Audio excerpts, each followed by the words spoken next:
Hello, അപ്പോഴേ ഇന്ന് നമ്മളുടെ കടയിൽ ഉണ്ടാക്കിയ ചെറുപയർ കറിയാണേ. പുട്ടിനൊക്കെ കൂട്ടി കഴിക്കാൻ പറ്റിയ ചെറുപയർ കറിയാണിത്. നല്ല കുറുകുറ ഉള്ള ചെറുപയർ കറി നമ്മളുടെ കടയിൽ അങ്ങനെ കിട്ടാൻ വേണ്ടിയിട്ട് എന്താ ചെയ്യണമെന്ന് നിങ്ങൾക്കറിയാമോ? അപ്പം ഇതിനു മുമ്പ് ഞാനൊരു ചെറുപയർ കറി ഇട്ടിട്ടുണ്ടായിരുന്നു. ഞങ്ങൾ 3 ടൈപ്പ് ചെറുപയർ കറി ഉണ്ടാക്കാറുണ്ട്. അപ്പം രണ്ടാമത്തതാണ് ഇത്. മൂന്നാമത്തത് പുറകെ വരുന്നതായിരിക്കും. ഇതിനായിട്ട് ഒരു 3/4 കിലോ ചെറുപയർ മേടിച്ചിട്ടുണ്ടായിരുന്നു കേട്ടോ. അപ്പം ഇന്നലെ വൈകുന്നേരം ഞാൻ കഴുകി വൃത്തിയാക്കിയതിന് ശേഷം കുതിരാനായിട്ട് ഇട്ട് കൊടുത്തിട്ടാണ് പോയത്. ഇപ്പോൾ കടലയും ഗ്രീൻ പീസൊക്കെ വെള്ളത്തിലിടുമ്പോൾ ആ കൂട്ടത്തിൽ കൂടി ചെറുപയറും അങ്ങോട്ട് വെള്ളത്തിലിട്ടിട്ട് പോകും. കാരണം എന്താണെന്ന് വെച്ചാൽ ഒറ്റ വിസിൽ കൊണ്ടുതന്നെ നമുക്ക് പയർ വെന്ത് കിട്ടും. അതിന് വേണ്ടിയിട്ടാണ് ഇങ്ങനെ ചെയ്യണത്. പിന്നെ ഇതിലേക്ക് വെള്ളം ഒഴിച്ചു കൊടുത്തിട്ടുണ്ടായിരുന്നു കേട്ടോ. അപ്പം നമുക്കറിയാലോ പയറിനൊക്കെ എന്തോരം വെള്ളം വേണമെന്ന്. അത് ഒഴിച്ചു കൊടുത്ത് അതിന് ശേഷം ഉപ്പും മഞ്ഞൾപ്പൊടിയും ചേർത്ത് കൊടുത്ത് ഇനി പയറിറക്കി പ്രത്യേക ഒരു ടേസ്റ്റ് കിട്ടാനും അതേപോലെ തന്നെ പയറിന് നല്ല കൊഴുപ്പ് കിട്ടാനും വേണ്ടി ഒരു വലിയ സവാള തന്നെ അരിഞ്ഞിട്ട് കൊടുക്കുന്നുണ്ട്. ഇനി നമുക്കിതൊന്ന് വേവിക്കാനായിട്ട് അടുപ്പിലേക്ക് വെച്ച് കൊടുക്കാം. അപ്പോൾ പയറൊക്കെ അവിടെ ഒന്ന് വേട്ടെ. നമുക്ക് വേറൊരു പണിയുണ്ട്. ഒരു വലിയ സവാള എടുത്തിട്ടുണ്ട്, 2-3 പച്ചമുളക്, ഒരു തക്കാളി, ഒരു തുണ്ടൻ വെളുത്തുള്ളി എടുത്തിട്ടുണ്ട്. അപ്പോൾ സവാളയുടെ തൊലിയൊക്കെ കളഞ്ഞ് നന്നായിട്ട് കഴുകി വൃത്തിയാക്കിയതിന് ശേഷം അരിഞ്ഞൊക്കെ എടുത്തിട്ടുണ്ട്. പിന്നെ പച്ചമുളകും അരിഞ്ഞെടുക്കണം. തക്കാളി ക്യൂബ്സ് ആയിട്ടാണ് അരിഞ്ഞെടുക്കണം, പൊടിപ്പൊടിയായിട്ടൊന്നുമല്ല, ക്യൂബ്സ് ആയിട്ട് അരിഞ്ഞെടുക്കണം.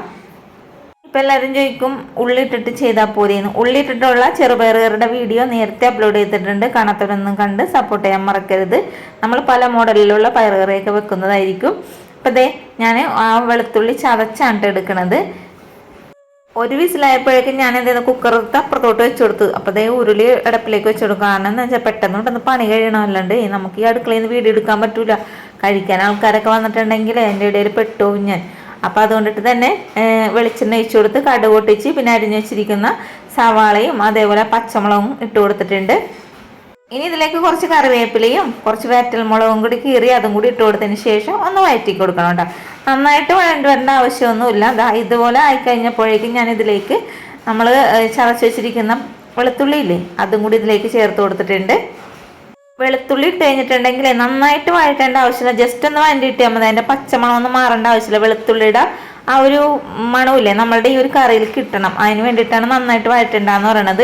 ഇനി ഇതിലേക്ക് മുളക് പൊടിയും മഞ്ഞൾപ്പൊടിയും മാത്രമേ നമ്മൾ ചേർത്ത് കൊടുക്കണുള്ളൂ. പൊടികൾക്കൊന്നും പ്രത്യേക അളവൊന്നുമില്ല. എരിവിനനുസരിച്ച് നമുക്ക് മുളക് പൊടിയൊക്കെ ചേർത്ത് കൊടുക്കാവുന്നതാണ്.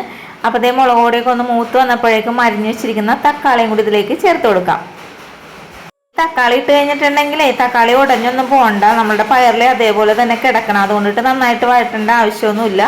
ഞാനേ ഇത് വഴറ്റിക്കൊണ്ടിരുന്നപ്പോൾ ഓർത്തത് ഇതൊക്കെ ഇങ്ങനെ ചെയ്യണുണ്ട്, പക്ഷെ നമ്മളുടെ പയർ എന്താണെന്ന് നോക്കണ്ടേ. അപ്പം ഞാനതൊന്ന് ലോ ഫ്ലെയിമിൽ ഇട്ടിട്ടാ. എന്നിട്ട് നമ്മുടെ കുക്കറിൻ്റെ വിസിലൊക്കെ പോയപ്പോഴേക്കും ഞാനൊന്ന് തുറന്ന് നോക്കണ്ട്. പയർ വെന്തിട്ടില്ലെങ്കിൽ നമുക്ക് പിന്നെയും പണി കിട്ടുമല്ലോ ഓർത്തിട്ട്.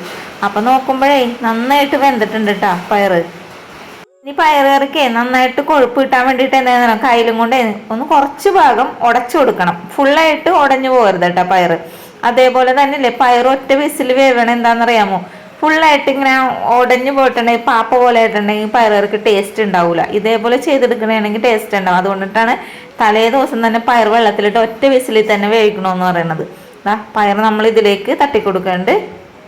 നമ്മളെപ്പോഴും പയറ് കറി വെച്ചിട്ടുണ്ടെങ്കിൽ വെള്ളത്തിന് ഇത്തിരി കുറവുണ്ടാവും. അതുകൊണ്ടിട്ട് നമ്മളിതിൽ പച്ചവെള്ളം ഒഴിക്കാൻ പറ്റൂല കേട്ടോ. അതുകൊണ്ട് ഞാൻ എന്ത് ചെയ്യുന്ന കുക്കറിൽ തന്നെ കുറച്ച് വെള്ളം ചൂടാക്കാനായിട്ട് വെച്ച് കൊടുത്തിട്ടുണ്ട്. ഈ പയറ് കറിയുടെ കഥയുണ്ട് നമുക്ക്. എന്താണെന്ന് വെച്ചാൽ നമ്മളൊരു ദിവസം പെരുമ്പയർ പോണ സമയത്ത് നമ്മളൊരു കടയിൽ കയറിയിട്ട് പുട്ടും പയറും കഴിച്ച്. അവിടുത്തെ പയറെന്ന് വെച്ചാൽ ഇതേപോലെ കട്ട പോലെ ഇരിക്കണ പയറായിരുന്നു കേട്ടോ. അന്ന് മുതൽ എൻ്റെ ഏറ്റവും പറഞ്ഞു എന്നാണ് നമ്മുടെ കടയിലും പയറ് കറി വെക്കുന്ന പറഞ്ഞു. അന്ന് മുതലാണ് പയറ് കറി രൂപം കൊണ്ടത്. അപ്പോൾ പല ടൈപ്പിലും പല രൂപത്തിലൊക്കെ നമ്മൾ പയറ് കറി കടയിൽ കൊടുക്കാറുണ്ട്. ഇപ്പം രണ്ടാമത്തെ രൂപമാണ് നിങ്ങളിപ്പോൾ ഈ കാണുന്നത് കേട്ടോ. എല്ലാവർക്കും ഇഷ്ടമാണ് പുട്ടും പയറും പപ്പടവും കൂട്ടി കഴിക്കാനായിട്ട്. പറഞ്ഞും പിടിച്ചും വന്നപ്പോൾ നമ്മുടെ പയറൊക്കെ തിളച്ച് കിട്ടിയിട്ടുണ്ട്. ഞാൻ ഈ കഥയും പറഞ്ഞിട്ടൊന്നും കാര്യമൊന്നുമില്ല. കാരണം എന്താ വെച്ചാൽ അപ്പുറത്ത് കഴിക്കാൻ ആൾ വന്നിട്ടുണ്ടെങ്കിലേ നമ്മൾ പിന്നെ വീഡിയോ എടുക്കലൊക്കെ സ്റ്റക്കായി പോവും. അതുകൊണ്ട് തന്നെ ദേ പയറൊക്കെ ഞാനത് ഒരു ബക്കറ്റിലേക്ക് ആക്കി കൊടുക്കണ്ട. നമ്മുടെ ബക്കറ്റ് ഇതാണ്. അങ്ങനെ നല്ല കുറുകുറ ഉള്ള പയറുകറി ഇവിടെ റെഡി ആയിട്ടുണ്ട്. അപ്പോൾ കൂട്ടുകാരെ വീട്ടിൽ ഇതേപോലെ കെട്ടിയന്മാർക്കും മക്കൾക്കൊക്കെ ഉണ്ടാക്കി കൊടുക്കാൻ മറക്കരുത്. അടിപൊളി ടേസ്റ്റുള്ള പയറുകറിയാണിത്. പുട്ടിൻ്റെ കൂടെയൊക്കെ അടിപൊളിയാണ് കേട്ടോ. അപ്പോൾ ഇത്രയുള്ള നമ്മുടെ വീഡിയോ ഇഷ്ടപ്പെട്ടാൽ ലൈക്ക് ചെയ്യാനും ഷെയർ ചെയ്യാനും ചാനൽ സപ്പോർട്ട് ചെയ്യാനും മറക്കരുത്. നിങ്ങളുടെ വിലയേറിയ അഭിപ്രായങ്ങളൊക്കെ കമൻറ്റ് ബോക്സിലൂടെ അറിയിക്കാനും മറക്കരുത്. നിങ്ങളുടെ കമൻറ്റുകളൊക്കെ കാണുമ്പോൾ ഒരുപാട് സന്തോഷമുണ്ട്. പിന്നെയും നമുക്ക് വീഡിയോസൊക്കെ ഇടാൻ തോന്നുന്നത് ഇതേപോലത്തെ കമൻറ്റുകൾ കാണുമ്പോഴാണ്. ലൈക്ക് ചെയ്യണം കേട്ടോ. ഇത്ര നേരം നമ്മുടെ വീഡിയോ കണ്ടതിന് താങ്ക് യു.